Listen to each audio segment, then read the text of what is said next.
We have a 2024 Range Rover. This has had an installation of customers' own rear entertainment screens. So obviously with your screens, as you can see, when they initially turn on, it comes up with your Land Rover and Range Rover symbols.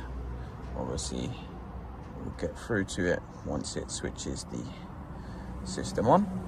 So as you can see, as they're loading up, we have the system on here. So you have things such as YouTube. We have multiple apps on this side as well.